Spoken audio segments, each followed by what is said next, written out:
कौन ब्रह्मा का पिता है, कौन विष्णु की मां, शंकर का दादा कौन है, हमको दे बता।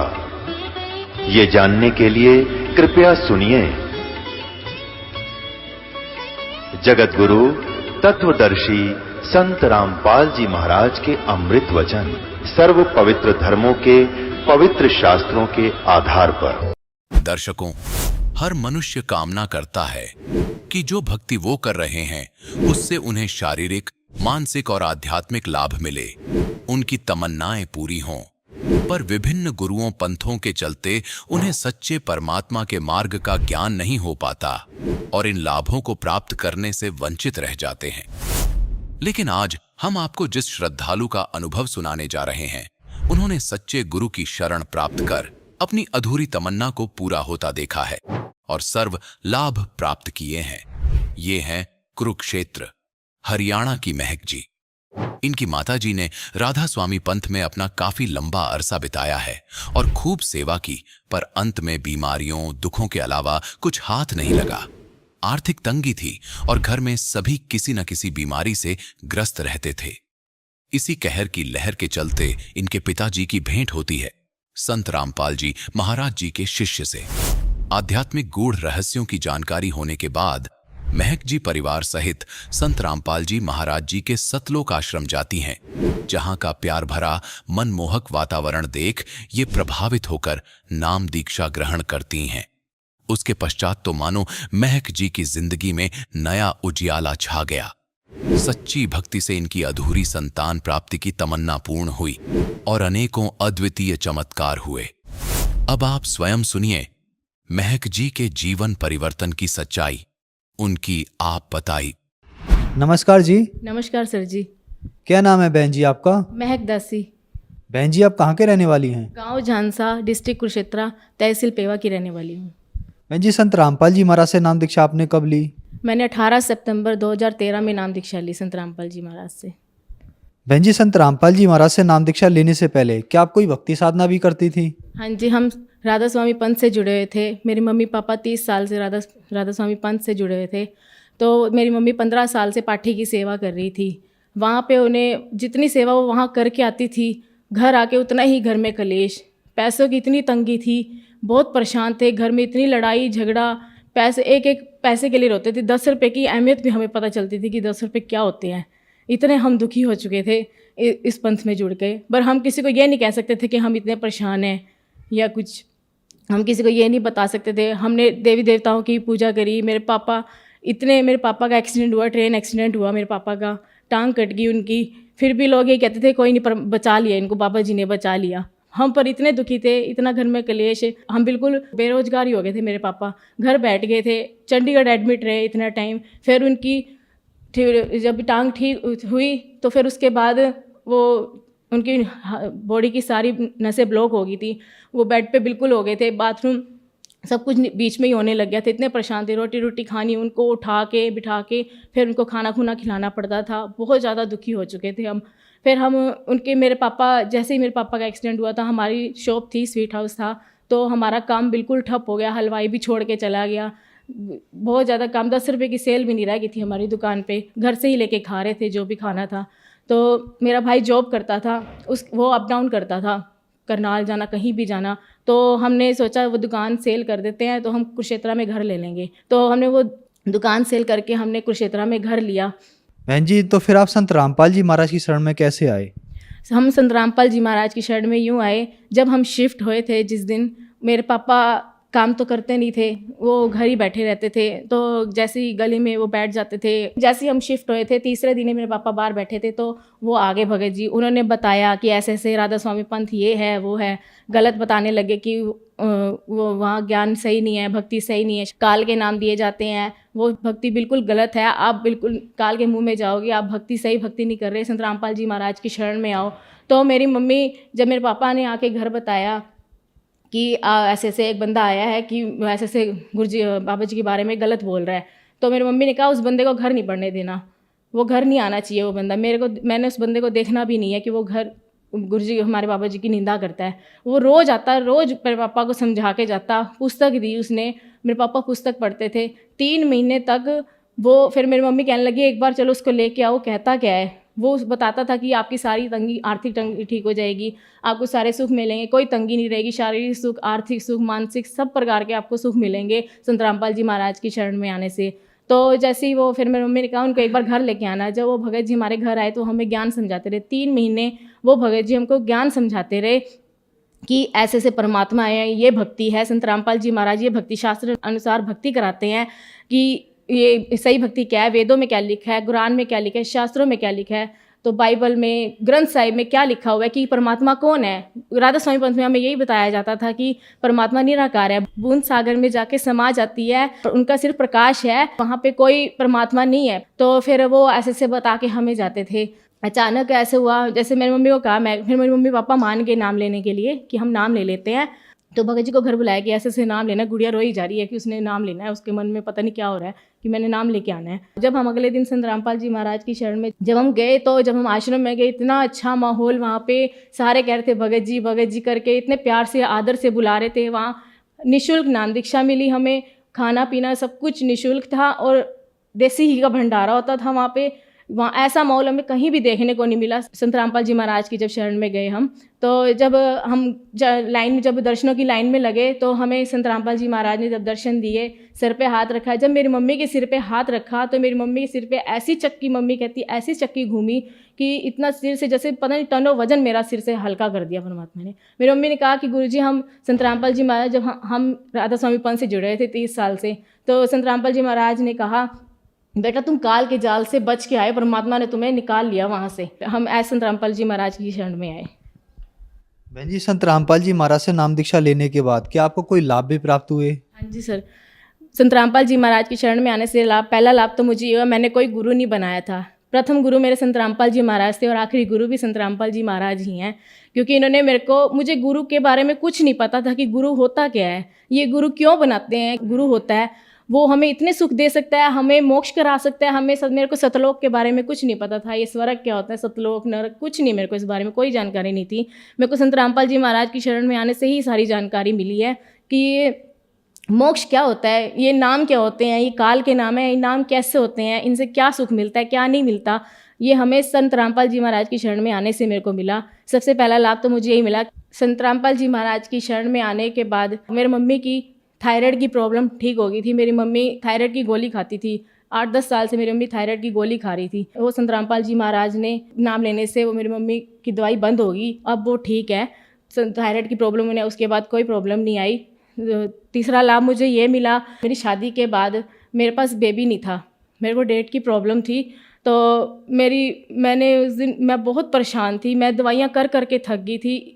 मैं इतनी दुखी हो गई थी कि मैं दवाई खाना, मेरे को एक जहर लगता था कि मैं दवाई खा रही हूँ, मेरे से खाई नहीं जाती। मैं संत रामपाल जी महाराज की अरदास करती थी कि परमात्मा मेरी दवाई छुड़वा दो, मेरे से दवाई नहीं खाई जाती। मैं इतनी थक गई थी दवाइयों से, इतने धक्के खा चुकी थी डॉक्टरों के 2 साल से।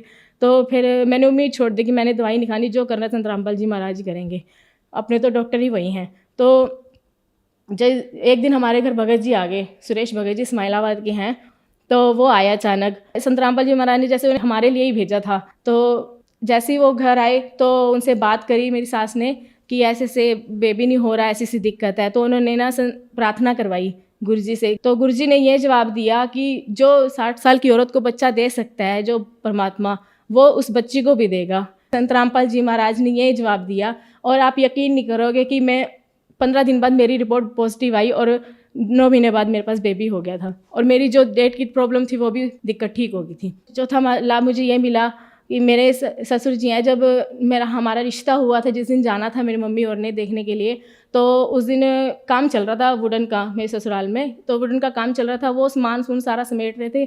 तो ना पौड़ी पे चढ़े हुए थे, वो पौड़ी स्लिप करती थी, पर वो पौड़ी से फर्श गीला था, पैर चप्पल गीली होने की वजह से ना वो पौड़ी से पैर स्लिप हो गया और उनकी एड़ी की हड्डी क्रैक होगी। तो डॉक्टर ने बोला कि आपका ऑपरेशन हो गया।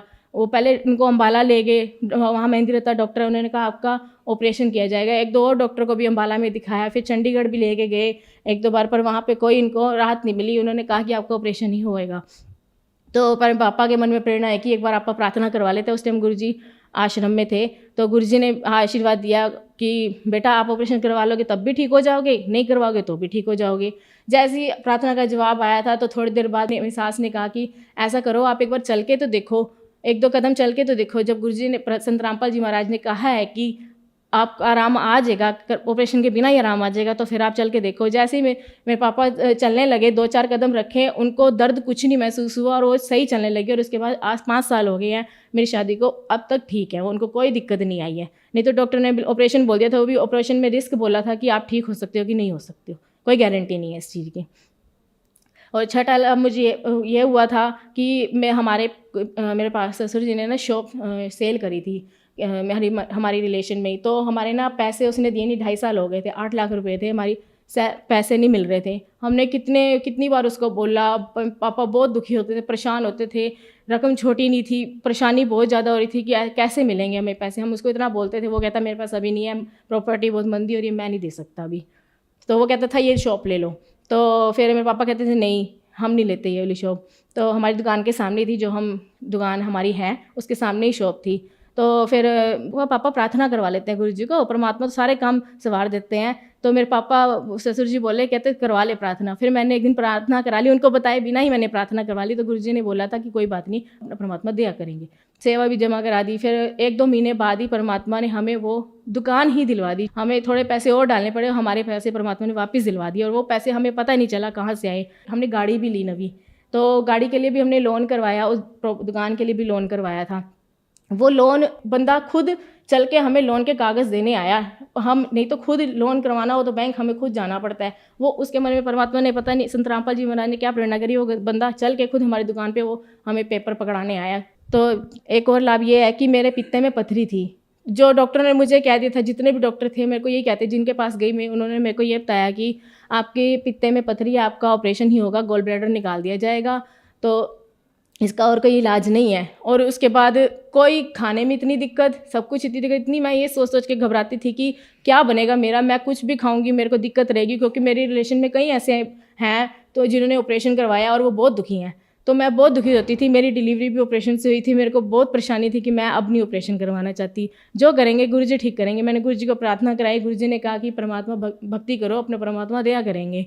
तो मेरी डिलीवरी के महीने बाद ही मेरे को इतनी दर्द उठ गई थी, महीने बाद दर्द उठती थी, वो मेरी दिनों दिन बढ़ती चली गई। रोज़ मेरे को दर्द आने लगी, खाना पीना मेरा हराम हो गया था कि मैं 1 मिनट भी, अगर 1 निवाला रोटी का भी गले से नीचे उतर है ना, तो मेरे को दर्द उसी टाइम शुरू हो जाती थी कि मैं क्या खाऊं, मैं भूखी मर जाती थी। अपने बच्चे को फीड देनी, मैं इतनी परेशान हो जाती थी, मैं करूँ तो करूँ क्या। बस संत रामपाल जी महाराज आप ही मेरे को ठीक करो, मैं तो बहुत परेशान हो गई हूँ।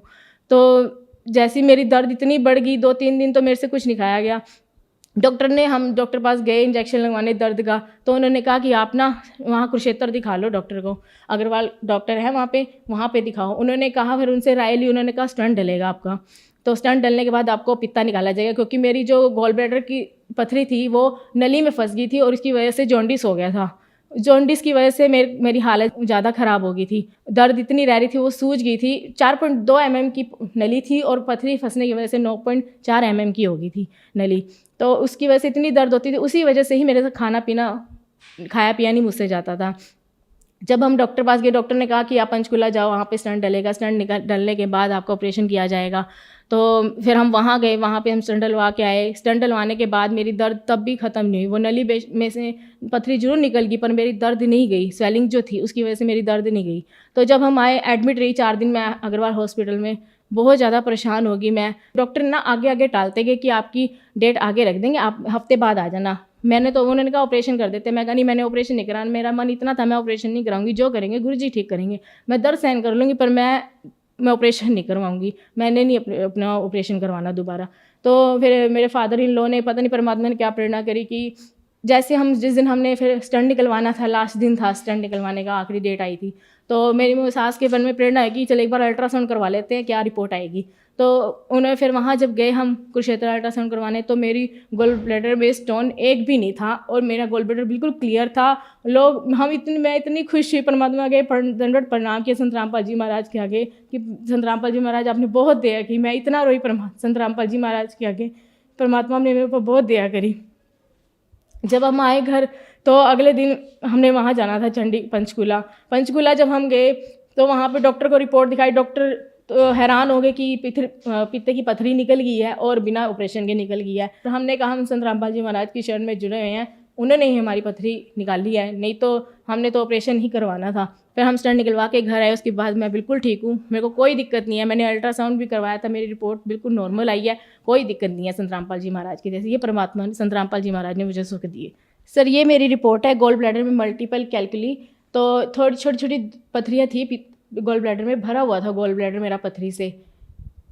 फिर ये इसके बाद ये मेरी स्टंट डलने से पहले की रिपोर्ट है, जब मेरी पथरी दिखाई गई थी। उसके बाद मेरी ये रिपोर्ट है, जब मैंने स्टंट निकलने से एक दिन पहले करवाई थी। ये gall bladder is wall normal is thickness, मतलब ये वाली रिपोर्ट है, कोई पथरी नहीं है, बिल्कुल क्लियर है पथरी। उसके बाद मेरे को कोई दिक्कत नहीं आई, मैंने 1-2 बार और अल्ट्रासाउंड करवाया, कोई भी दिक्कत नहीं आई, बिल्कुल नॉर्मल है। इस रिपोर्ट को देखने के बाद संत रामपाल जी महाराज पे मेरा इतना विश्वास बन गया कि उन्होंने ही मेरा बिना ऑपरेशन के ही मेरे गॉल ब्लैडर से पथरी निकाल दी। उन्होंने इतनी दया करी मुझ पर। मैं सोचती थी परमात्मा लाभ कैसे देता है, कैसे करता है परमात्मा, ऐसे भी लाभ देता है, इतने सुख देता है परमात्मा। संत रामपाल जी महाराज ने मुझे इतने सुख दिए, मुझे नहीं उम्मीद थी कि ऐसे कोई सुख मुझे मिलेंगे। इतने लाभ दिए परमात्मा ने, संत रामपाल जी महाराज ने। अगर मैं सुबह से शाम हो जाएगी, मैं आपको ये लाभ बताते बताते, इतने छोटे छोटे लाभ दिए परमात्मा। मन की इच्छाएं सारी पूरी करते हैं, जो हम सोचते थे कि ऐसा कोई परमात्मा है जो हमारी इच्छा पूरी करता होगा। संत रामपाल जी महाराज वही परमात्मा ही है, संत रामपाल जी महाराज जिन्होंने मुझे इतने सुख दिए, और आज उनके गुणों का उनका गुणगान करती फिरती हूँ कि यही संत रामपाल जी पूर्ण परमात्मा है और इस धरती पर आए हुए हैं। बहन जी, संत रामपाल जी महाराज से नाम दीक्षा लेने के बाद आपको बहुत सारे लाभ प्राप्त हुए, तो जो श्रद्धालु आज आपको देख रहे हैं, खास करके वो महिलाएं जो आज भी दुखी है, उनके लिए आप क्या कहना चाहेंगी? चैनल पर सत्संग आता है, उस पर नीचे पट्टी चल रही होती है, उसमें नंबर दिए गए हैं। आप अगर आपकी इच्छा बने संत रामपाल जी महाराज की कोई ज्ञान गंगा पुस्तक मंगवानी हो, तो आप वहाँ पे कांटेक्ट करके अपना निःशुल्क पुस्तक मंगवा सकते हैं और संत रामपाल जी महाराज की अपना शरण में आकर अपना कल्याण करवा सकते हैं। धन्यवाद जी। धन्यवाद जी। अब जगत गुरु तत्वदर्शी संत रामपाल जी महाराज जी के सत्संग के माध्यम से उस अद्वितीय आध्यात्मिक ज्ञान के बारे में जानते हैं, जिसके माध्यम से आप भी प्राप्त कर सकते हैं ऐसे आध्यात्मिक, मानसिक और भौतिक सुख जो अभी तक आपने सिर्फ मीराबाई, ध्रुव, प्रहलाद जैसे कुछ ही भक्तों की जीवन कथा में सुने होंगे। अब सुनिए तत्वदर्शी संत के संग शास्त्र अनुकूल भक्ति सत्संग, ऐसा अद्वितीय आध्यात्मिक ज्ञान जिसका है सर्वधर्मों के पवित्र शास्त्रों में प्रमाण। हम ऐसे लोक में रह रहे हैं कि यहाँ पर हमने शुभ काम तो करने के लिए विशेष समय भी चाहिएगा और 2 पैसे भी लगाने पड़ेंगे, जब जाकर मुश्किल से शुभ कर्म बनेगा। और पाप कर्म अपने आप हो जाते हैं यहाँ पर, इसलिए हम दुखी खड़े होंगे। जैसे किसान खेती तैयार करता है, कोई भी फसल देख लो, उसके लिए पहले खेत को संवारता है 2-3 बार, और फिर उसमें बीज बोए, पैसे लग गए, अपना जो जमीन को जब बहाता है, गुड़ाई करता है, तो किसान जब खेती करता है उसके लिए उसने कितनी बार जमीन को की गुड़ाई करनी पड़े, बाढ़ना पड़े, और फिर बीज उसमें पैसे लग गए, फिर खाद डाल उसमें पैसे लग गए, और फिर उसकी देखभाल फिर निकाल ले, और फिर उसमें भी पैसे लगे। तो कणक तो पैदा होगी, न्यू पैसे भी लग गए, समय भी लगेगा, जब जाकर 2 दाने आपको प्राप्त होंगे। और उस खेत को छोड़ दीजिए, कुछ ना उसने संवारिए ना बाइये, तो क्या होगा, अपने आप उसमें खरपतवार इतना उग जाएगा, अड़ंगा, किससे काम नहीं, झाड़ बोझड़े कांटेदार झाड़ी, वो दिखे भी को नहीं, ऐसा हालत हो जाएगी। तो ये हम ऐसे लोक में रह रहे हैं। हमने शुभ कर्म करने के लिए तो विशेष व्यवस्था बनानी पड़ेगी, संत खोजना पड़ेगा, संत जी से उपदेश लेना पड़ेगा, और फिर उसके बताए अनुसार हमने सारे ही वो क्रियाक्रम करनी पड़ेंगी जो भक्ति मार्ग के लिए अनिवार्य है। उसके लिए अपने समय भी निकालना पड़ेगा यहाँ आने के लिए, सत्संग सुनने की, फिर अपने सेवा भी करनी पड़ेगी, आपने 2 पैसे दान भी करने पड़ेंगे, क्योंकि दान बिना जीव का उभारा नहीं हो सकता। धर्म का नाश होता नहीं, चाहे विन से तीनों लोग, और खैर आए तुम्हें खैर है कीजिए आत्म भोग। तो कहने का भाव ये है कि यहाँ हम ऐसे लोक में रह रहे हैं, यहाँ पर पाप तो अपने आप होंगे और पुण्य करने के लिए आपने विशेष व्यवस्था 2 पैसे भी लगाने पड़ेंगे जब पुण्य होगा। तो इसी प्रकार हम साधना ठीक ना करने से, शास्त्र अनुकूल साधना ना मिलने से, तो हमारे अंदर वो झाड़ बोझ खरपतवार बुराइयां तो अपने आप कति भर गेट तगड़े हम आखिर तक हो गए। और जितने संत महात्मा हमें मिले, उन महापुरुषों को छोड़कर जिनको भगवान मिले, जिनका 10 बार शुभ नाम बताता आपको, अन्य किसी के पास भी सच साधना नहीं थी। और परमात्मा स्वयं आते हैं, प्रत्येक युग में एक लीला करते हैं और वो सत भक्ति प्रारंभ करते हैं, लेकिन कुछ मानते हैं कुछ नहीं मानते। फिर भी वो ऐसे दयालु हैं, क्योंकि अब तो वर्तमान में तो बहुत ज्यादा कुछ परिवर्तन घना हो गया कि 1 मिनट में तो सारी पृथ्वी की खबर ले ले कौन आदमी कहाँ बैठा है। आज से 500 वर्ष पहले, 700 वर्ष पहले, 1000 वर्ष पहले, 2000 4000 वर्ष पहले आपस में इतना कम्युनिकेशन नहीं था, और परमात्मा कहीं भी आकर एक साधु रूप बना के किसी नगर में बैठ जाते, बाहर बैठ जंगल में सरोवर के किनारे। अब संत ये बात इसको सबको ये मालूम है कि परमात्मा संतों के पास ही मिलेगा, उनके बताई विधि से ही लाभ होगा। तो संतों की खोज में हम घूमते रहते, तो वो परमात्मा वहां जाते, परमात्मा के पास जाते भी साधु आ रहे हैं, बड़े अच्छे साधु हैं, गांव का जो ना लाइन लग जाती है, तो वो परमात्मा आते, अपने बच्चों का आशीर्वाद देते, तो शेष हो जाते, उनको दीक्षा देते प्रथम मंत्र की, तो उनके पुण्य बनाते कि इनमें भगवान की आस्था बनी रहे।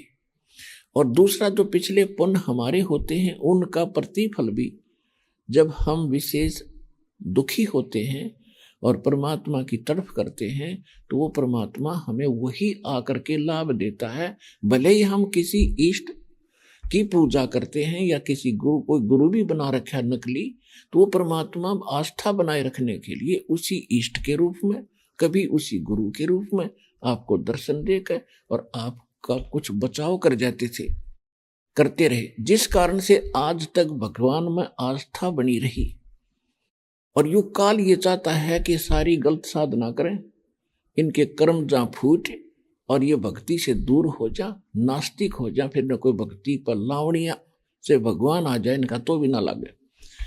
इसने क्या कर दिया, जैसे पूरा चीन नास्तिक हो गया। महात्मा बुद्ध का पुजारी था पूरा चीन। और पहले क्या होता था कि हमारे पूर्वज पुण्यात्मा थे सभी के, और उनके पुण्य पिछले उनके साथ थे। वो चाहे जाटी पूजा करते, चाहे कोई पत्थर पर माथा टेक्या करते, या किसी संत की शरण में बैठे थे, उनको जो लाभ तो होते थे उनके पूर्व जन्म के संस्कारों से। और वो न्यू क्रेडिट दिया ही जाता है कि गणेश जी की मूर्ति पर मना फूल चढ़ा दिए, सवा का प्रसाद बांट दिया, घर ने सुख होया पाया। वो होना था वैसे ही, वो ना चढ़ाता तो भी होना था, उसका संस्कार में था वो। ऐसे ही उन संतों की नंबर बने रहे, लेकिन परमात्मा ने इससे कोई लेना देना नहीं था। परमात्मा ये चाहता था कि जो मेरा वायदा हुआ है काल के साथ, वो है 5505 जो वर्ष बीतेगा, काल कलयुग बीतेगा, उसके बाद मैं अपना डूंडा ठाऊंगा, और तब तक इनके अंदर आस्था बनी रहे भगवान की, तो ये फिर तड़पते हुए मेरे पास आ जाएंगे और फिर सारे सुख दूंगा, इनको मोक्ष भी दूंगा। अगर चीन की तरह नास्तिक हो गए तो फिर कैसे समझाओगे उन न जाकर, क्योंकि हम नहीं मानते भगवान। तो पूरे चीन जो है उनके पूर्वज महात्मा बुद्ध के अनुयायी थे, और महात्मा बुद्ध बहुत अच्छी आत्मा का व्यक्ति था, प्राणी था, स्वर्ग से ही सीधा वो मनुष्य जीवन प्राप्त किया था उसने। अब क्या होता, जो इंसान स्वर्ग को छोड़कर यहाँ जन्म लेता है मनुष्य का तुरंत, क्योंकि पिछले घने पुण्यकर्मी प्राणी होते हैं, उनको ऐसा एकाध के साथ ऐसा घटना घटती है, तो उसको जो सुख स्वर्ग में था वो यहाँ हो ही नहीं सकता। राजा भी बन गया लेकिन आत्मा में शांति नहीं, तो राज भी त्याग दिया उसने, और फिर जंगल में जाकर तपस्या करने लग गया। गया के अंदर एक वट वृक्ष के नीचे हठ योग करके बैठ गया। परमात्मा अपने बच्चों के साथ रहते हैं। वो महात्मा बुद्ध भी तो उसी भगवान का बालक था, उसकी जान बचा दी ना, मरा उस वहां पर मर जाता, खत्म हो जाना था हठ योग से। एक माई को प्रेरणा करी, उसका मुंह का खीर लगा दी। पहले दिन थोड़ी सी खाई, अगले दिन थोड़ी, फिर खा के उसका शरीर ठीक सा हुआ, स्वस्थ हुआ। तब उसने कहा था starvation could not lead to salvation, भूखा मरण तो भगवान नहीं मिल सकता, आत्मा का कल्याण नहीं। अब क्या कारण क्या था कि उसने कोई गुरु मिला नहीं और अपना ज्ञान उसको था ही नहीं। उसने कुछ अच्छी आत्मा जो होती है, अच्छी शिक्षाएं तो घर के भी दे देते हैं, पड़ोसी अच्छा आदमी होगा वो भी अपने दूसरों के भी, अपने बच्चों को अच्छी शिक्षा तो वो भी बता देता है। तो उसने कुछ पॉइंट से बना लिए अच्छी शिक्षा के, वो जाकर प्रचार करने लग गया। कोई नाम नहीं, कोई मंत्र नहीं, कोई राम नहीं। तो इस प्रकार का जो ज्ञान है ये सबको अच्छा लगे। भाई बीड़ी ना पियो, आत्मा ना दुखाइयो, किसी ने तंग ना करियो, अपना लेकर दे दियो, बड़ी अच्छी बात है, आम आदमी स्वीकार करे इसने। तो केवल इतना ही काम नहीं, ये तो एक मनुष्य जीवन का स्वाभाविक क्रम है, ये तो अच्छी बात है, कोई ऐसा प्रचार करता है, लेकिन इस मनुष्य जीवन का कल्याण कैसे होगा ये समाधान उनके पास नहीं था। अब उनके पूर्वजों को जब तक वो उनकी साधना पूजा जैसे भी बताया करते थे करते रहे, कोई छोटा मोटा मंत्र जंत्र, जैसे कोई गीता का श्लोक ले लिया, ये अपने आप ही वो किया करते थे। महात्मा बुद्ध की तरफ से कोई साधना उनको नहीं बताई गई थी। तो इस प्रकार से हम वो पूरे नास्तिक हो गए, रूस नास्तिक हो गया। अरब नंबर भारत का था जहां भगवान के बच्चों का विशेष गढ़ है, जहां विशेष आत्मा प्यारी परमात्मा की शुभ कर्मी संस्कारी पहले से ही इस क्षेत्र में रहे हैं। वैसे हमारा किसी ये देश तो हमने आप बना लिए। पहले भारत कितना बड़ा था, पूर्वी पश्चिमी पाकिस्तान, अफगानिस्तान, बलूचिस्तान और तुर्की तक, इराक, ईरान तक, गजनीव तक, ये सारा भारत था। अब हमने यह सीमा खींच ली, हमारा यू भारत हो गया। नहीं, पूरी पृथ्वी परमात्मा की है, पूरी पृथ्वी पर परमात्मा के बच्चे हैं। हमने एक दूसरे के साथ बड़े प्यार से रहना चाहिए। जब ज्ञान आपको होगा, काल हमें बांट के, हमें मजहबों में बांटा, हमें सीमाएं बनाकर लड़ा लड़ा कर मार रहा है। हमने उसको सोचना पड़ेगा कितने दिन क्लियर रहोगे आप। आज एक सैनिक हिंदुस्तान में और पाकिस्तान के साथ मरने मारने को खड़ा कि ये मेरा देश है, और उस बच्चे की मृत्यु हो जाएगी जो बड़ा होकर के वो मनमान पाकिस्तान में जन्म हो जाए, क्योंकि हम पहले इकट्ठे ही तो थे, संस्कार मिले जुले, और फिर सैनिक हो गया तो हिंदुस्तान का नहीं मुंह कर लिया अगर कि किसने मारूंगा मेरा पाकिस्तान। तो यह भूल लग रही है अपने। हमने नेक नीति से रहना चाहिए, जितना अच्छी तरह अपना उसी में सब्र करो और भगवान ने याद करो, वहां चलेंगे इसी लोक में जहाँ सीमाएं कोई नहीं, किसी चीज का अभाव नहीं। तो इस ज्ञान से बहुत सारा मिलेगा आपको। और ये सच्चा है, किसी डोम भाट का बताया ज्ञान नहीं है, ये गॉड गिवन स्पिरिचुअल नॉलेज है, जो हमारे यहाँ व्यवहारिक जीवन में भी हमारे को ये साथ देगा, सहयोग देगा, हमें सुखी करेगा, जीने की राह मिलेगी और मोक्ष भी मिलेगा। ये दोनों काम होंगे इस परमात्मा के ज्ञान से। तो जो प्रसंग चल रहा है हम उसी पर आते हैं कि काल ये चाहता है, यहाँ दो शक्तियां हैं, सरपुरुष और परम अक्षर पुरुष। परम अक्षर पुरुष तो कबीर परमेश्वर है, सबका पिता है, सबकी उसी की आत्मा है, और वो ये चाहता है कि इन भोली आत्माओं का नशा उतरे, यहाँ की अज्ञान हटे, और ये मुझे पहचान ले, इनको यहाँ भी सुख दूं, यहाँ भी इतना सुख देगा पुण्यात्मा आपको, आप सोच भी नहीं सकते। देखो कुछ प्रमाण है यहाँ पर, कोई ये ज्ञान किसी लोकवेद पर आधारित नहीं है, सत्य पर आधारित है, इसको सत्संग कहते हैं। आज से 600 वर्ष पहले परमात्मा एक झोपड़ी में रहा करते थे, एक झोपड़ी में रहा करते थे, कुटिया में, सारा परिवार, और कपड़ा बुनकर अपना मेहनताना करके और अपना जैसा भी परमात्मा का परिवार था उसका पालन पोषण करते थे। एक संसार में ये दिखाया करते थे कि भाई मेरे निर्धन मेरे ख्याल में कोई होगा नहीं, और मैं भक्ति भी कर रहा हूं, देखो ये नहीं कहना, परमात्मा का कहने का तो उदाहरण का तात्पर्य ये नहीं था कि पैसे वाले भक्ति नहीं कर सकते, लेकिन पैसे में इतनी गर्मी है, इतनी हीट है, वो भक्ति करना ना देती इंसान ने, वो कोई न कोई बकवाद में रखेगी उसके पंजे ने। तो इसलिए परमात्मा ने कहा कि जितना आप गरीब निर्धन बनकर रहोगे उतना भगवान निकटा होगा। क्योंकि माया होती आदमी कोई न कोई बकवाद जरूर सोचेगा, डीजे बजवा दूं, फलाना काम कर दूं, हैं लोग दिखावा कोठी बना लूं, और कल मृत्यु हो जा, परसों को दाबने का वहीं घूम रहा होगा। तो ये अंधेरा यहां से हटेगा, तब आपकी इच्छा हटेगी, इच्छा हटेगी घटेगी तो हम भक्ति की तौर और ज्यादा बढ़ेंगे। तो जो दास कहना चाह रहा है कि जैसे विशेषकर ध्यान दो आप, अब कितनी जमीन है, आज से 50 वर्ष पहले किसी का 10 एकड़ जमीन थी और खूब गुजारा हो रहा था। आज उसके 3 पुत्र हो गए, 3 पुत्रा के 3 पुत्र और हो गए, और वो कितनी रहेगी एकड़, आधा एकड़। अब क्या खाओगे इसमें, तो कितने दिन काम चलेगा, आंख मीच के बैठे हम, कितने दिन रोटी मिलेंगी आपको आगे आने वाले समय में। तो ये बात हम, क्योंकि हमारी बुद्धि सीमित कर रखी काल ने, और हाहाकार मच जाएगी थोड़े दिन में, वो उसने खाओगा, उसने लूटेगा, और फिर सारे मर जाएंगे।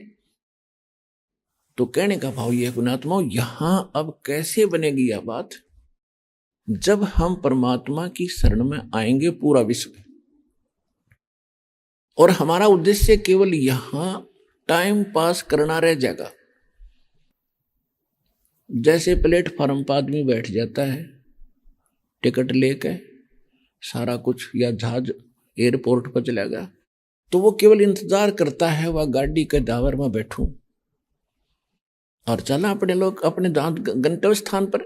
तो एक दिन आपको इस ज्ञान से और आने वाले दुख से आप इतने परिचित हो जाओगे, जब मुक्ति नहीं हुई तो इतनी दुर्गति होगी, टक्कर मार कर मरना पड़ेगा। तो आपकी आस्था आप बैठ जाएगी श्लोक थे। अभी तो 2 रोटी टाइम पर खा रहे हो, कोई अटपट करके, कोई लूट के, कोई खसोट के, या मेहनत मजदूरी करके समय पर टूक मिल रहा है। आगे ये भी नहीं होगा, ये तो आपके समक्ष है, इसमें भी आंखें मीचने की जरूरत नहीं है। तो इसके लिए एक समाधान बता रहा है दास, इस पर गौर दे। अब आज से 600 वर्ष पहले परमात्मा इतने निर्धन थे, इतना निर्धन का रोल कर रहे थे, भूमिका कर रहे थे, कि कभी कभार तो सुबह का आटा घर पर नहीं होता था, और फिर अपनी मेहनत मजदूरी करके मिल जाता, फिर उससे अपना आटा दाल रोटी का लाया करते थे और उससे अपना निर्वाह कर रहे थे। और जिस उद्देश्य को लेकर भगवान आते हैं वो भी साथ साथ करते हैं। वो क्या उद्देश्य लेकर आते हैं, जैसे ऋग्वेद मंडल नंबर 9 सूक्त 86 के मंत्र 26 और 27 में, ऋग्वेद मंडल नंबर 9 सूक्त 82 के मंत्र 1, 2, 3 में, ऋग्वेद मंडल नंबर 9 सूक्त 96 के 96 के मंत्र 16 से लेकर 20 में, ऋग्वेद मंडल नंबर 9 सूक्त 94 के मंत्र 1 में, ऋग्वेद मंडल नंबर 9 सूक्त 95 के मंत्र 2 में, ऋग्वेद मंडल नंबर 9 सूक्त 54 के मंत्र 3 में, ऋग्वेद मंडल नंबर 9 सूक्त 20 के मंत्र 1 में, ऋग्वेद मंडल नंबर 9 सूक्त 1 मंत्र 8 और 9 में। इनमें ये प्रमाण है कि परमात्मा ऊपर रहते हैं सतलोक में, और वहां राजा के समान बैठे, जैसे राजा अपने सिंहासन पर बैठता सज धज कर, सिर पर मालिक का मुकुट है, सुंदर मनोहर मुकुट है, हीरे पन्ने उसके अंदर जड़े हुए हैं सफेद कलर के, ऊपर छतर है सफेद छतरी, और बहुत बड़ा गुम्बद चारों तरफ जैसे मंदिर नुमा, और उसके बीच में बैठकर पूरे अनंत ब्रह्मांडों का वो संचालन कर रही है। तो जब वो यहाँ क्यों आते हैं कि हमारे को इस काल ने भगवान का नामो निशान मिटा दिया, और जिसके बिना हम भटक भी रहे हैं और भक्ति भी कर रहे हैं दुखी ज्यों के, तो वो स्वयं आकर के हमें ज्ञान सुनाते हैं। तो वो ज्ञान अच्छी आत्माओं को मिलते हैं, एक पूरा जीवन भी एक ऐसा जी कर दिखाते हैं कि एक भगत को इतना ही पर्याप्त है। और भक्ति करते रहो, फिर आपको कितनी राहत मिलेगी भगवान की। अपने आत्मा जब परमात्मा ये ज्ञान बताया करते थे, हिंदुओं को कहते थे कि तुम्हारे धर्मगुरु कति अज्ञानी हैं, इनको अध्यात्म मार्ग का कोई ज्ञान नहीं है, आपको भ्रमित कर रहे हैं, ये अपने सदग्रंथों से भी परिचित नहीं है। ब्रह्मा विष्णु महेश की भक्ति करने से तुम्हारा मोक्ष नहीं हो सकता, कोई सुख नहीं मिल सकता। आपके प्रारब्ध का किस्मत में लिखा हुआ जो पाप कर्म का दंड, उसके कारण होने वाला दुख भी इन ब्रह्मा विष्णु महेश से दूर नहीं हो सकता। 3 ताप का भी आपका नाश नहीं हो सकता। तुम कौन राम का जपते जापम, तात कट न ये तीनों तापम। तुम किस राम का जाप करते हो जिससे तुम्हारे 3 ताप का भी नाश नहीं हो सकता। और 3 ताप का नाश ना, फिर भक्ति खा करेंगे, रुचि नहीं बन सकती भक्ति में। अब जैसे दुखी प्राणी को और उस दुख का निवारण हो, फिर देखा उसकी श्रद्धा भक्ति में, वहीं से नम्र हो जाएगा, दिन रात भक्ति करेगा, बुराई से डरेगा कि हे भगवान कहीं से फिर दुख ना आ जाए। ये ज्ञान दिया करते थे 3 देव की जो करते भक्ति, उनकी कदे ना हो मुक्ति। तो ब्राह्मण गुरु दुश्मन हो गए कबीर भगवान के। हमारे पूर्वज थे वह अशिक्षित थे, उनको बहका दिया कि के जाने क्या जाने दुल्हा, अनपढ़ अशिक्षित, इसने सदग्रंथों को पढ़ा नहीं, ये कोरा बकवाद और झूठ बोल रहा है। तो हम फाइनल हो गए बिल्कुल, क्योंकि ये पढ़ा नहीं, कबीर जी पढ़े नहीं, हमारे गुरु जी पढ़े लिखे हैं, काशी विद्यापीठ ये पढ़े, संस्कृत बहुत बोलते हैं, ये सत्य कह रहे होंगे। ऐसे मुसलमानों को कहा करते थे, मुसलमानों को कहा करते थे कि नहीं है दारम दारा, वहां तो नहीं है दारम दारा, उस दरगाह में धर्मराज है, लेखा लेगा सारा। और क्या कहा करते, वेद पढ़ने पर भेद न जाने, ये बादशाह पुराण 18, हर पत्थर की मूर्ति पर मत्था फोड़े, ये भूल गए सृजनहारा। फिर मुसलमानों को कहा करते थे कि एक मुल्ला मस्जिद में कूके, एक पुकारे बोका, इनमें कौन बिस्त को जागा, हमको लगा है धोखा। अब ये क्या करते हैं, बकरे को काटते हैं, कलमा पढ़ते हैं धीरे धीरे, कि हम तो प्यार से काटते हैं, कोई दुख ना हो प्राणी को। और हम कलमा जो पढ़ते हैं, इसके कारण इसकी आत्मा स्वर्ग में चली जाती है, भीष्ट में। परमात्मा कहा करते, क्यों मूर्ख बना रहे हो जनता को। यदि आपका ये फाइनल और डेफिनेट है, आपको फुल कॉन्फिडेंस है कि जो तुम कर्म कर रहे हो इससे बकरे की आत्मा स्वर्ग चली जाएगी, तो स्वर्ग में बकरा का नंबर कौन आने दे, क्यों मूर्ख बना रहे हो। सबसे पहले अपने बेटे ने भेजा, फिर बेटी ने, और फिर अपना नंबर लाओ फट दे ही, तब मूर्ख बना रहे हो। कबीर साहब कहते हैं, जय या रूत है भिष्ट पठाई, जय आत्मा तने स्वर्ग में भेज दी, तो कर तदबीर कबीला भाई। अपने कबीले ने, अपने परिवार ने करके देखा, इस तरीके से भेज स्वर्ग में। इस बात से हिंदू और मुसलमान दोनों दुश्मन हो गए। ये धर्मगुरुओं से ही हम उनके दुम लगू रहे, उन्होंने केवल हमें लड़ा लड़ा कर मारा और कुछ नहीं दिया। एक दूसरे के दुश्मन बनाकर हमारे को आजीवन दुखी रखा। ये कारण रहा अशिक्षा का। और शिक्षा का सबसे बड़ा दुख आप देख रहे हो, शिक्षा का स्तर 1960 और 65 के बाद बढ़ा है, और 1970 के बाद जो गिरावट आई है आपके अंदर पूरे समाज में, हम हैरान है उस समय को देखकर, क्योंकि हमने दोनों जमाने देखे। और तीसरा इब्दास फिर दिखा होगा आपको, उससे भी अच्छा जमाना बना के, और कैसा सुख होगा।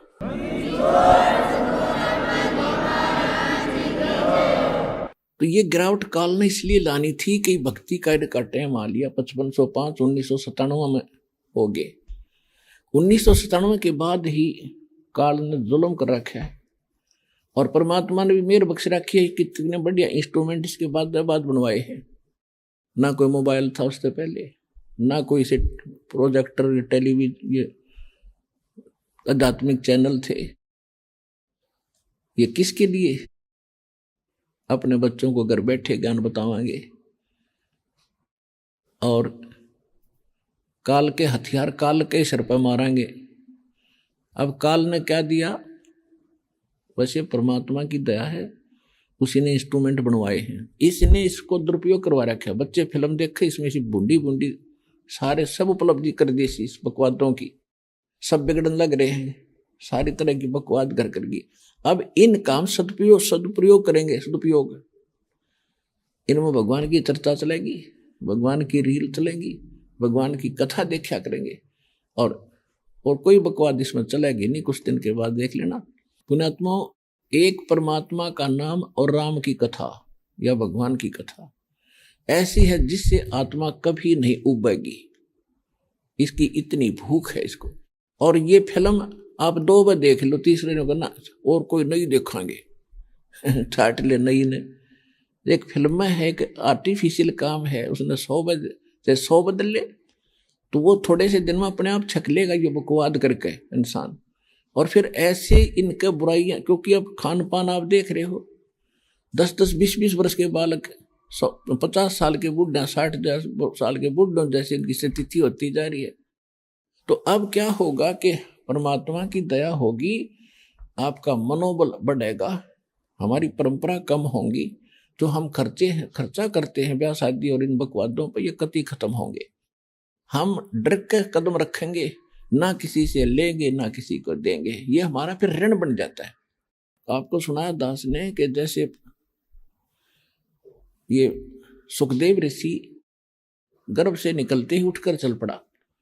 पिता वेद व्यास जी ने कहा, बेटा शकल तो दिखा दे, मेरी तरफ मुंह तक कर ले। तो 12 वर्ष बेटे की इंतजार करी। तो इसने कहा था कि ऋषि जी, एक लेवा एक देवा दूतम, और कोई किसी का पिता नहीं पूतम, ये रण संबंध जुड़ा एक ठाठा, अंत में से 12 बाटा। अब मुझे ज्ञान है, मैं अपना मोक्ष कराऊंगा। अब उसको ज्ञान भी था और वहां गर्भ भी त्याग कर चला गया, लेकिन समाधान नहीं था। तो ऐसी पुण्यात्मा फिर 84 लाख योनियों में भटक रही है। तो परमात्मा कहते हैं, सुखदेव ने 84 भुगती बड़ा पजावे खरगो, और तेरी क्या बुनियाद पुरानी, तू पेंडा पंथ पकड़ो। सुखदेव जैसे ऋषि इतने विद्वान, गर्भ में पता लग गया कि मनुष्य जीवन का उद्देश्य क्या है, लेकिन समाधान ना मिलने से, ये मार्ग, ये रास्ता, पेंडा ना मिलने से, पेड़ा माने रास्ता, तो आज तक 84 लाख योनियों में कहता बना पजावे खरगो, पजावे के ऊपर को मार के पजावे बगधा बना, तू पेंडा पंथ पकड़े वो, तेरी क्या बुनियाद पुरानी। तो ये रास्ता पकड़े जो हम बताने आए हैं, इसी तरह पूर्ण मोक्ष होगा। तो कहने का भाव दास का ये है कि हमें फिर ये डर लगेगा, हम केवल टाइम पास करेंगे, हम अपने संस्कार बढ़ाएंगे नहीं। अब जैसे इस जन्म में किसी ने किसी से रिश्वत ले ली 2 लाख रुपए, अगले जन्म में वो दामाद बन का होगा और लड़की भी ले जाएगा और 4 लाख का धन लेगा, और फिर बनवाना मर जावे, वह लड़की और विधवा हो जाएगी। तो भाई इसे कष्ट में, झंझट में पैर मूर्ख आदमी देगा, जो अपने आगे संस्कार बढ़ावे और आप बैठ कर रोए, और सारा वो पिछला भी पूरा करना पड़ेगा। तुमने उस दरगाह का मैल नहीं देखा, धर्मराज के तिल तिल का लिखा। गरीबदास साहिब जी कहते, तुमने उस धर्मराज का दरबार का पता नहीं, वहां पर पाई पाई का हिसाब देना पड़ेगा आपको। तो पुण्यात्माओं, ज्ञान से डर बनता है और डर से बचाव होता है। अबोध बालक है और विष की बोतल को मुख के लगा के पी जाता है और मर जाता है। बिजली का नंगा तार कहीं पड़ा हो, सपारक हो रहा हो, उसमें पतंगे से उठ रही चिंगारियां, उसको जाकर पकड़ लेता है बढ़िया वस्तु जानकर और मर जाता है। सर्प को भी पकड़ लेता है। एक माई कह रही थी, मेरे दोते ने बाहर खेल रहा था छोटा सा, उसकी माँ कहीं गोबर डालने चली गई बाहर पशुओं का, और वहां सांप आ गया, उसने भाग कर चल कर सांप पकड़ लिया। पकड़ते वो लड़ गया, लड़का वो भाग गया, और वो देखा हाथ लीला हो रहा लड़के का। उसकी माँ आई, डॉक्टर को दिखाया, क्या हो गया? लड़का बोल रहा नहीं, बता नहीं पा रहा कुछ भी किस के था। फिर उसे बार बार पूछा कि बेटा क्या था वो, किसने काट लिया तेरे को?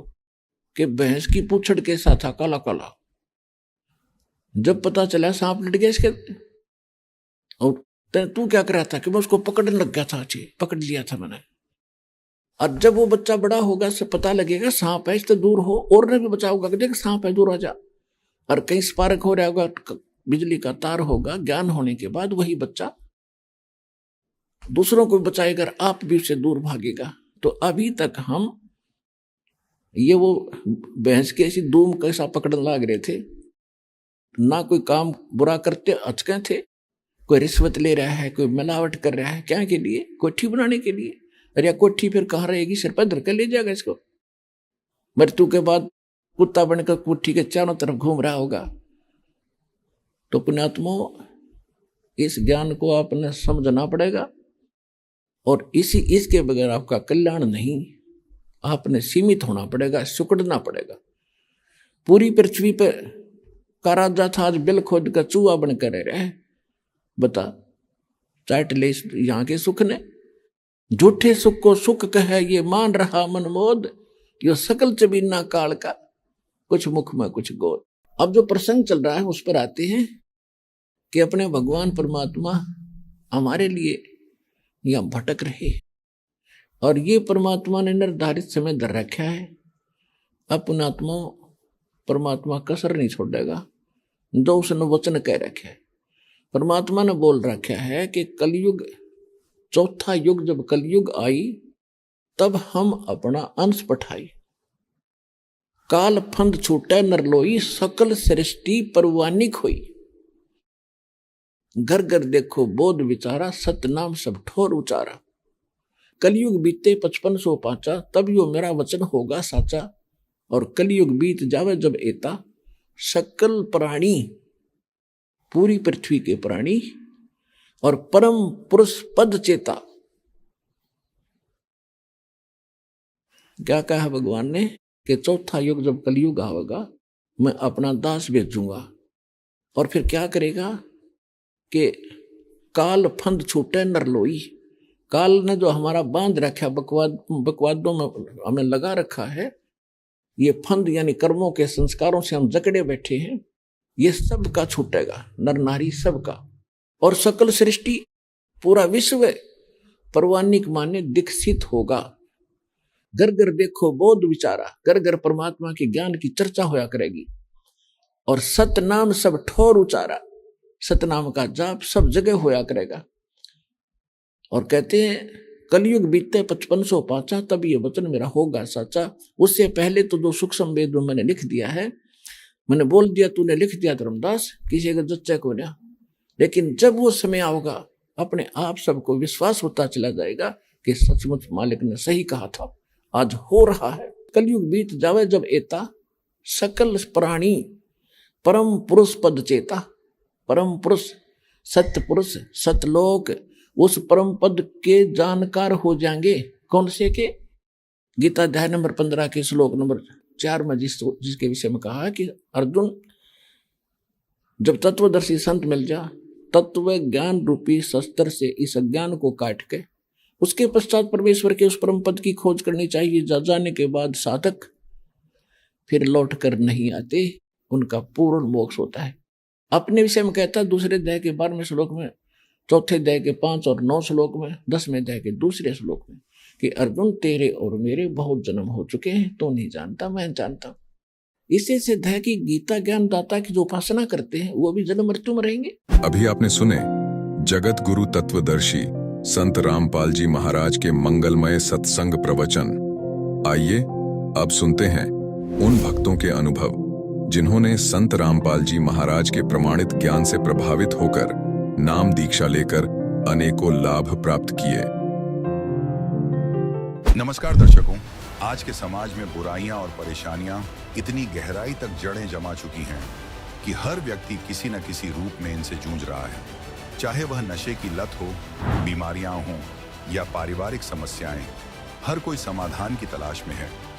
ऐसे में एक छोटी सी बच्ची प्रिंसी जोशी, जो देवभूमि उत्तराखंड से हैं, 13 साल की उम्र में इन सभी समस्याओं से मुक्त होने का रास्ता बताया है। प्रिंसी ने संत रामपाल जी महाराज से नाम दीक्षा ली और उनके जीवन में अद्भुत परिवर्तन देखने को मिले। उनकी नानी, जो पेट के कैंसर से पीड़ित थीं और जो पहले 1 किलोमीटर भी नहीं चल पाती थीं, उन्होंने संत रामपाल जी महाराज के आश्रम में जाकर न केवल स्वस्थ महसूस किया, बल्कि उनका कैंसर भी ठीक हो गया। उनके पिताजी, जो जुआ और शराब जैसी बुरी आदतों के शिकार थे, उन्होंने भी यह सब छोड़ दिया। प्रिंसी, जिसे पहले अक्सर सर्दी खांसी की समस्या रहती थी, अब पूरी तरह से स्वस्थ हैं। क्या आप भी जानना चाहते हैं कि इन बुराइयों से कैसे बचा जाए? क्या आप भी अपने जीवन में ऐसी ही परेशानियों से छुटकारा पाना चाहते हैं? प्रिंसी का कहना है कि बुढ़ापे में भक्ति का कोई लाभ नहीं होता, इसलिए संत रामपाल जी महाराज जी बचपन में ही नाम दीक्षा देकर जीवन को सुधारने का कार्य करते हैं, ताकि आगे का जीवन सुखमय और बुराइयों से मुक्त हो। सोचिए, यदि बचपन से ही सच्ची भक्ति की जाए तो यह कैसे हमारे पूरे जीवन को संवार सकती है। संत रामपाल जी महाराज का यह अद्वितीय कार्य समाज सुधार की दिशा में एक महत्वपूर्ण कदम है। सुनिए प्रिंसी जोशी का साक्षात्कार, उनकी जुबानी, और जानिए कैसे उनके जीवन में यह परिवर्तन आया। नमस्कार जी। सच साहेब, क्या नाम है जी आपका? मेरा नाम प्रिंसी जोशी है। प्रिंसी जी, आप कहाँ से बिलोंग करते हैं? मैं रामनगर डिस्ट्रिक्ट नैनीताल उत्तराखंड से आई हूँ। संत रामपाल जी महाराज जी से नाम उपदेश आपने कब लिया? मैंने बहुत छोटी एज में 28 जून 2014 को संत रामपाल जी महाराज से नाम दीक्षा ली थी। संत रामपाल जी महाराज जी से नाम उपदेश लेने से पहले आप क्या कोई भक्ति साधना भी करते थे?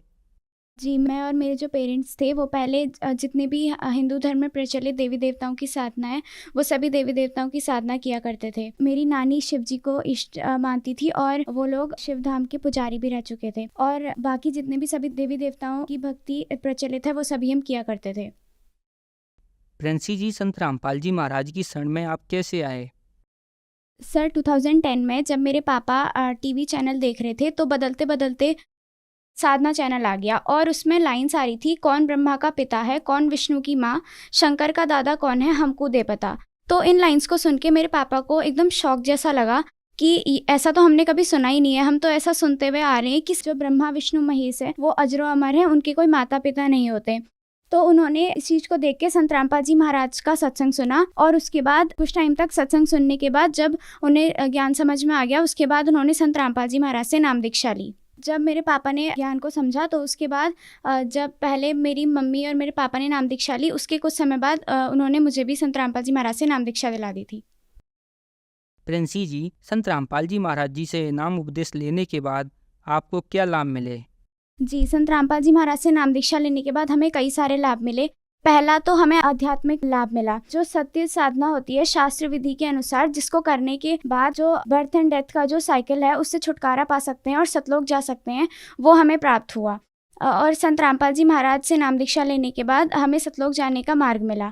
और दूसरा लाभ ये हुआ कि संत रामपाल जी महाराज से नाम दीक्षा लेने से पहले मुझे बहुत कोल्ड और कफ होता था और मैं साल के ज़्यादातर महीने बीमार रहती थी। और संत रामपाल जी महाराज से नाम दीक्षा लेने के बाद अगर कभी मुझे फीवर वगैरह हो भी जाता है तो उसमें भी मुझे मेडिसिन लेने की ज़रूरत नहीं पड़ती। और दूसरा लाभ ये हुआ कि मेरी नानी को स्टमक में कैंसर था और उनकी 4th स्टेज थी कैंसर की, और उसके बाद उनका कई जगह ट्रीटमेंट भी करवाया। दिल्ली में बत्रा हॉस्पिटल में उनका ट्रीटमेंट करवाया था और बहुत ज़्यादा ट्रीटमेंट करवाने के बाद, कीमोथेरेपी करवाने के बाद उन्हें कोई भी लाभ नहीं हुआ। उन्हें इतना ज़्यादा पेन होता था कि उन्हें ड्रग्स देनी पड़ती थी और बाद में वो ड्रग्स ने भी कोई भी इफ़ेक्ट करना बंद कर दिया था। और उसके बाद डॉक्टर्स ने कह दिया था कि अब ये बस 2-2.5 महीने रहेंगी, आप इन्हें घर में ले जाके इनकी सेवा करिए। तो जिस टाइम पे मेरी मम्मी ने संत रामपाल जी महाराज से नाम दीक्षा ली तो उसके बाद संत रामपाल जी महाराज को बताया कि नानी को कैंसर है, तो उन्होंने संत रामपाल जी महाराज ने मेरी मम्मी को अमृत जल की बोतल दी और कहा कि इनको अपनी मम्मी को पिला देना। तो उसके बाद जब उन्हें अमृत जल पिलाया तो नानी को पेन में थोड़ा रिलीफ होना उसी टाइम से स्टार्ट हो गया। तो जो मेरी नानी अपने घर से 1 किलोमीटर भी नहीं चल पाती थी, वो संत रामपाल जी महाराज के आश्रम हरियाणा गई इतनी दूर और बिना किसी परेशानी के वो वहाँ पहुँच गई। और 2 अक्टूबर 2013 में मेरी मम्मी ने नाम दीक्षा ली थी और 8 दिसंबर 2013 को मेरी नानी ने भी नाम दीक्षा ले ली। उसके बाद जब संत रामपाल जी महाराज से नाम दीक्षा ले ली तो मेरी नानी ठीक हो गई। और अभी भी केमोथेरेपी वाले को डॉक्टर बोलते हैं कि अगर किसी की केमोथेरेपी सक्सेसफुल भी हो गई तो वो भी 2-2.5 साल रहते हैं। लेकिन मेरी नानी की 2012 में केमोथेरेपी की थी और आज 2023 आ गया है, 11 इयर्स होने वाले हैं और मेरी नानी आज भी एकदम सही है। और तीसरा लाभ ये हुआ कि मेरी मम्मी को पहले बैक पेन और नेक पेन होता था और संत रामपाल जी महाराज से नाम दीक्षा लेने के बाद भी कुछ समय तक वो रहा, तो उनसे प्रार्थना की तो उन्होंने कहा कि भक्ति करते रहो, ठीक हो जाएगा। और उसके बाद कुछ टाइम के बाद वो दर्द भी ठीक हो गया। और एक लाभ ये हुआ कि एक बार मेरा साइंस क्विज कॉम्पिटिशन था ब्लॉक लेवल पे और उस टाइम पे हमें जीतने करने के लिए एक क्वेश्चन का आंसर देना था और वो क्वेश्चन बहुत डिफ़िकल्ट था। हमें वो आंसर नहीं आ पा रहा था, तो कुछ टाइम बाद सोचने पे भी वो आंसर नहीं आ पाया। तो मैंने संत रामपाल जी महाराज को मन ही मन याद किया और कहा कि अब कोई भी आंसर हम दे देते हैं, ये सही होगा तो ठीक है, अब जो होगा आप ही करेंगे। तो मैंने कुछ टाइम बाद सोच के कुछ भी ऐसी एक आंसर बता दिया और जो हमारे जज थे उन्होंने कुछ सेकंड बाद रुक के कहा कि ये ठीक है। और वहाँ पे जितने भी टीचर्स बैठे थे उन्हें भी वो भी बहुत एस्टोनिश्ड हो गए कि कैसे हो गया ये, अभी तक तो इन्हें आ नहीं रहा था और अचानक से इनका आंसर भी ऐसे सही हो गया। तो ये लाभ हुआ और वो आंसर बताने के बाद हम उस कंपटीशन को जीत पाए, जो कि संत रामपाल जी महाराज की वजह से ही संभव हुआ। और नाम दीक्षा लेने से पहले मेरे पापा थोड़ा ड्रिंक भी करते थे और उसके अलावा वो जुआ भी खेलते थे। और संत रामपाल जी महाराज से नाम दीक्षा लेने के बाद उन्होंने ड्रिंक भी छोड़ दी और जुआ खेलना भी छोड़ दिया। प्रिंसी जी, आपकी क्या एज है और आपकी क्या क्वालिफिकेशन है? मेरी एज अभी 13 ईयर्स है और मैं 10th क्लास में पढ़ती हूँ। प्रिंसी जी, आपकी 13 साल की उम्र है। समाज में एक धारणा है कि ये खेलने कूदने की उम्र होती है, भक्ति तो बाद में होती है, तो क्या ये बात सही है? हाँ, कुछ लोग कहते हैं कि भक्ति तो बुढ़ापे में की जाती है, अभी की उम्र में तो पढ़ने लिखने और खेलने की उम्र है। लेकिन हम ये कह नहीं सकते कि हम बुढ़ापे तक रहेंगे कि भी नहीं। तो इसलिए ज़रूरी नहीं है कि हम अपनी भक्ति को बुढ़ापे में ही करें। जिस टाइम पे हमें इस शास्त्र विधि अनुसार भक्ति मिल जाए, उसी समय पे हमें सच्ची भक्ति करके और मोक्ष प्राप्त करने का मार्ग में लग जाना चाहिए और उसमें हमें किसी भी एज की परवाह नहीं करनी चाहिए। संत रामपाल जी महाराज बच्चे को छोटी सी उम्र में ही नाम दीक्षा दे देते हैं ताकि वो बड़े होके कोई गलती ना करे। जैसे कि हमें पता है कि आज के टाइम पे समाज में बहुत सारी व्याप्त बुराइयां हैं और संत रामपाल जी महाराज उन्हीं बुराइयों को ख़त्म करने के लिए एक समाज सुधारक का काम कर रहे हैं। तो वो छोटी उम्र में बच्चों को नाम दीक्षा देके ऐसा समाज का निर्माण कर रहे हैं जिसमें जितनी भी समाज में व्याप्त बुराइयाँ हैं और जो भी यूथ में शौक टाइप का है, उन सभी को वो खत्म करना चाहते हैं और इसी वजह से वो बच्चों को छोटी उम्र में नाम दीक्षा दे देते हैं। प्रिंसी जी, जो लोग आज आपको देख रहे हैं उन लोगों के लिए आप क्या कहना चाहोगे? जो भी मुझे देख रहे हैं मैं उनसे यही कहना चाहूँगी कि प्रेजेंट टाइम पे संत रामपाल जी महाराज ही ऐसे संत हैं जो पूरे विश्व में शास्त्र विधि अनुसार भक्ति प्रदान कर रहे हैं। उनके अलावा वर्ल्ड में ऐसा कोई भी संत नहीं है जो हमको ट्रू वे ऑफ वर्शिप दे रहा है, जो कि हमको सेल्वेशन का कंप्लीट पाथ प्रोवाइड कर रहा है। और जो और धर्म गुरु हैं वो शास्त्र विरुद्ध भक्ति बताते हैं, लेकिन संत रामपाल जी महाराज शास्त्र विधि अनुसार सारे के सारे धर्म ग्रंथों से जैसे कि श्रीमद् भगवत गीता, बाइबल, कुरान शरीफ और जितने भी हमारे धर्मशास्त्र हैं उन सब पे आधारित भक्ति बताते हैं। तो उन सभी से मैं यही कहना चाहती हूँ कि संत रामपाल जी महाराज से जल्दी जुड़ें ताकि आपको पूर्ण मोक्ष प्राप्ति मार्ग मिल सके और अपने मनुष्य जीवन को सफल बनाएं। प्रिंसी जी, संत रामपाल जी महाराज जी से जुड़ने के लिए क्या करना होगा? संत रामपाल जी महाराज से नाम दीक्षा लेने के कई तरीके हैं। पहला तो संत रामपाल जी महाराज का कई सारे टीवी चैनलों पे सत्संग आता है। 13 से ज़्यादा टीवी चैनलों पर अभी संत रामपाल जी महाराज का सत्संग आता है और उन पे एक पट्टी डिस्प्ले होती है जिसमें नंबर्स ये रहते हैं। तो आप उन नंबर्स पे कांटेक्ट करके संत रामपाल जी महाराज से नाम दीक्षा ले सकते हैं।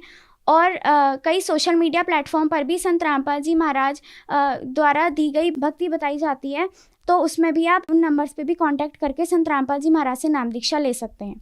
क्या संत रामपाल जी महाराज जी से नाम उपदेश लेने के लिए कोई चार्ज भी लगता है? नहीं, संत रामपाल जी महाराज से नाम दीक्षा लेने के लिए कोई भी चार्ज नहीं लगता है।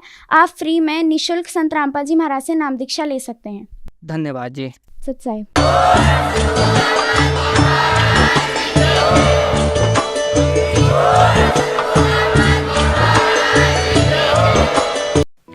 आप सुन रहे थे जगत गुरु तत्वदर्शी संत रामपाल जी महाराज के मंगल प्रवचन। अधिक जानकारी के लिए संपर्क करें।